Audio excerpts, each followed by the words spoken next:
what do we have here? But some cool new goodies for the STI. Just wanted to talk about some stuff. I haven't made a video in a while, so I wanted to show you what I had new for the STI for this spring. Winter's been shitty, so you know, I take all the stuff off for the winter. So we gotta get the coils back on. I got some control arms, some tow arms, and I got some lots and lots of new carbon fiber bits for the car. Also, my previous video of the Cosmos R1 wheels that we had, I did something to them. Look at that nice fresh powder coat. Triple bronze. Should look good on the red. Got the nice STI center cap there. And the new Michelin Pilot Sport 4S's in 265 35 18s, which I'm glad I waited for. Those tires have amazing reviews. They should be much nicer than my 245 Dunlops that were on there.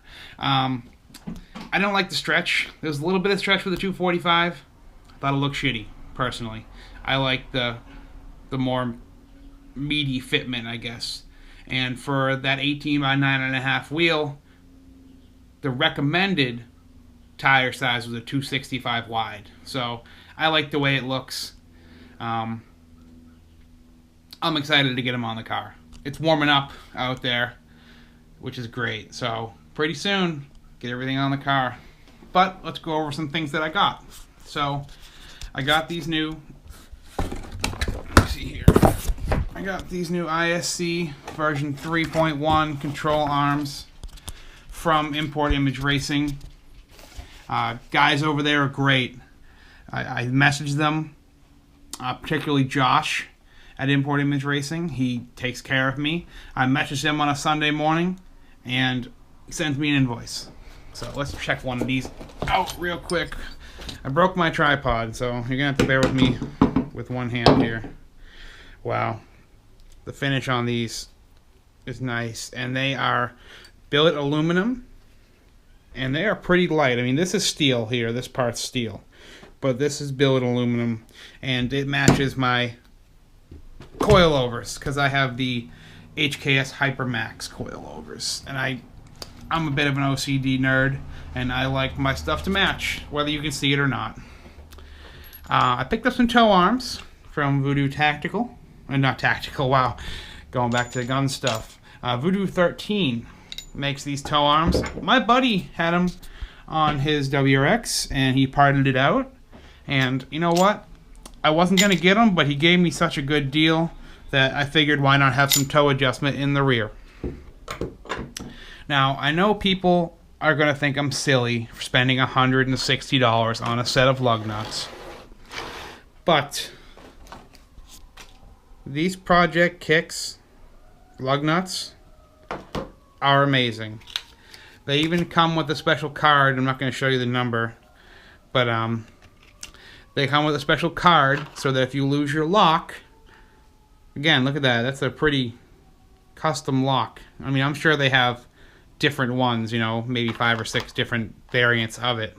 But it's nice that it's a proper lock. I went through so many eBay lug nuts that I said screw it. Let's see if we can open up one. Oh, let's see if we can open one up here.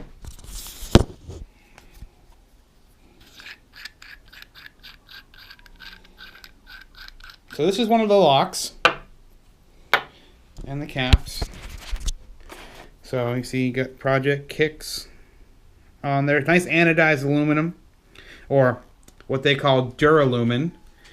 You see there, 2 pieces of the seal in there, so you don't get any water in your lug nuts and get them rusty, because this is powder-coated chromoly steel, which is nice. Those are not going to get fucked up.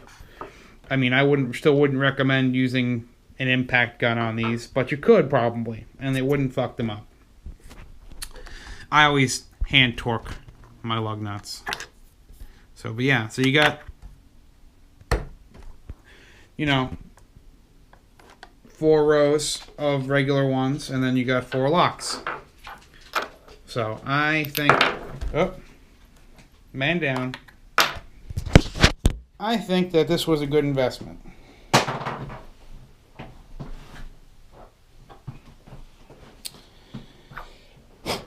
You get what you pay for, always.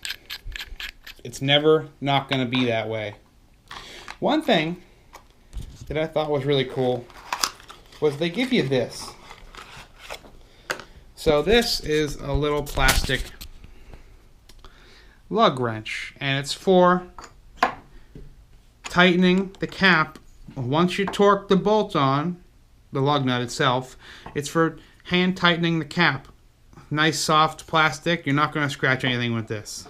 I like that little touch.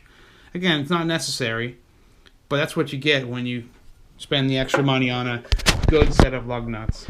Do yourself a favor. Do not buy the eBay version of these. They make them. They are cheap and they suck. Buy a good set and buy them once. That's all I have to say about that. Again, you always get what you pay for. So this is just a few things new that I got. I also have a bump steer kit coming. So that should really correct the front, especially the front suspension geometry with the steering rack. I'm just doing some little research into it. IAG has a great write-up about it. And I never thought of it. I never thought that by lowering the car, even 1.5 inches like mine's lowered, that it could affect the actual steering rack geometry and cause lots of understeer in a corner. Possibly even positive camber into a corner. So, again, I don't track the car. You know, I do some spirited driving, but I want everything to be set up properly. Because you know what? Maybe I want to track the car at some point. You know? There's no reason to put stress on components, especially that STI steering rack. They're just expensive to replace. So I see no reason not to spend a little extra money and correct something that's out of whack. The same reason I got the control arms. I didn't have control arms last year. I just kind of rocked the coilovers, and I destroyed a set of tires. It was bad, and so much camber wear, and the camber was quote-unquote within spec, they said at the alignment shop, but there's no way because the rear tires got destroyed. So that's just a little update on some of the parts I have.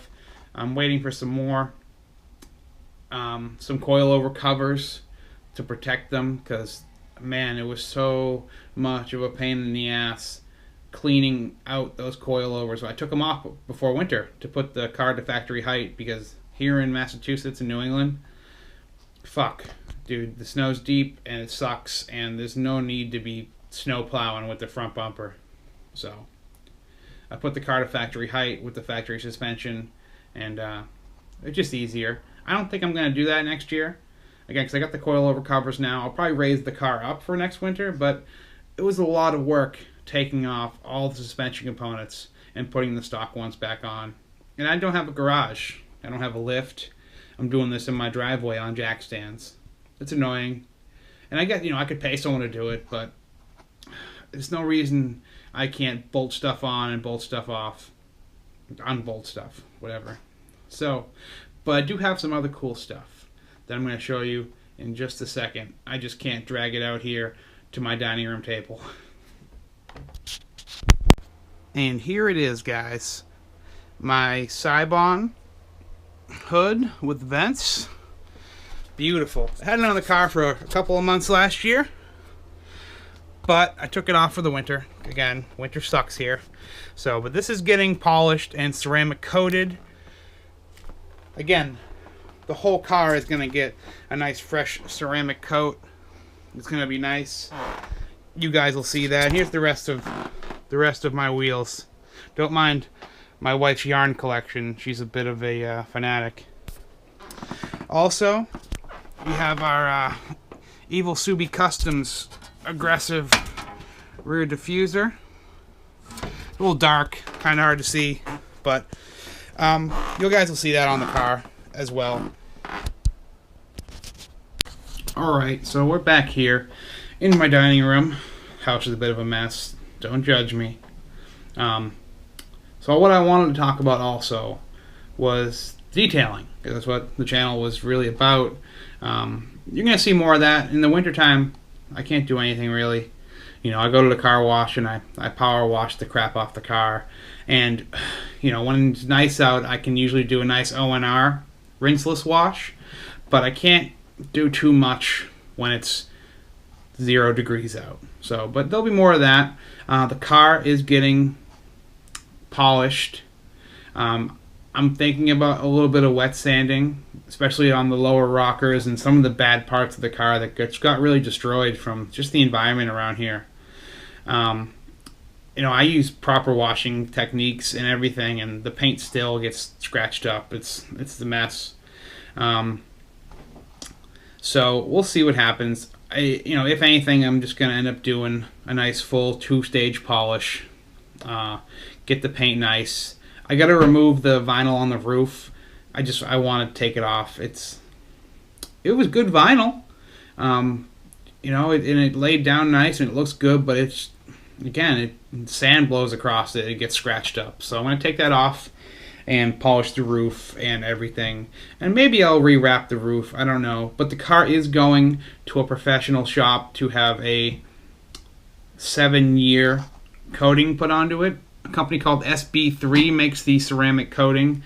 I don't have access to these professional coatings, being just a amateur kind of car detailer. I've done a lot of detailing for many years, but again, I'm not accredited by a company or anything, so I can't just buy that high-end coating products, But I had C quartz on the car before, and it worked good, and it was nice and glossy. But I just want something that I can kind of go a little bit longer between redoing. So I'm going to try it out. I'm going to do the work on the car as far as the polishing and all that stuff goes. So that's going to save a little bit of money. But the coating's still a little bit more expensive than I'd like. But I love that red color on the car. It looks great. And the choice was either wrapping it or going and having it polished and do another ceramic coating. So I don't think I'll be happy with another ceramic coating. I really like that high gloss red, and especially with all the other stuff I got on the car. So I know you guys haven't seen the car in a while. It's outside. It looks stock. It's got the factory wheels on it right now. I did, however, come across somebody selling a brand new set of those Subi Speed taillights. It's the clear lens with the red sea light and the black background. I forget what they're exactly called, but they're version 2s, so apparently they fixed the condensation issue. They've been on the car for like a week or two now. I couldn't help myself. I couldn't wait, and they work cool. I like them. They look nice. So that's on the car. But other than that, the car looks stock outside right now because, again, winter in Massachusetts is not friendly. So I didn't want to ruin any expensive parts I had. There is some motor stuff coming for the car. It was getting closer and closer to starting to install all that stuff. But I got 32,000 miles on the car, and I was just considering waiting until the 36K. It's only, probably by the end of the year, I'll hit that mark, and we'll see. Like I said, I'm getting the itch to tune it more. I got a couple things done to it, like I got my access port and stuff, and the intake and a couple other things. But I just considering going all out, building the motor, putting a bigger turbo in it. It just feels slow, but it does look nice, and having it not be as fast as I really want it to be is kind of keeping me out of trouble, I think. So we'll see.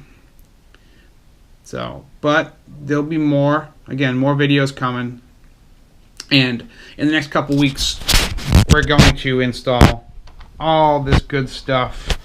The wheels, the carbon trunk that should be here soon, the hood, my rear diffuser, my side skirts, my front lip, And I'm working on a company helping me out right now with a front splitter.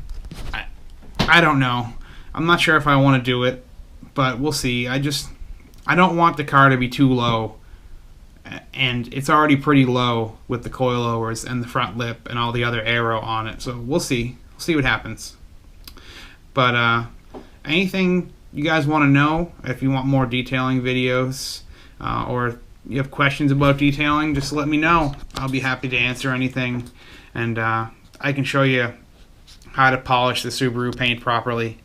A lot of people go overboard with it, and they don't realize that it doesn't take much to fix this paint because of how soft it is. You kind of got to have a light touch.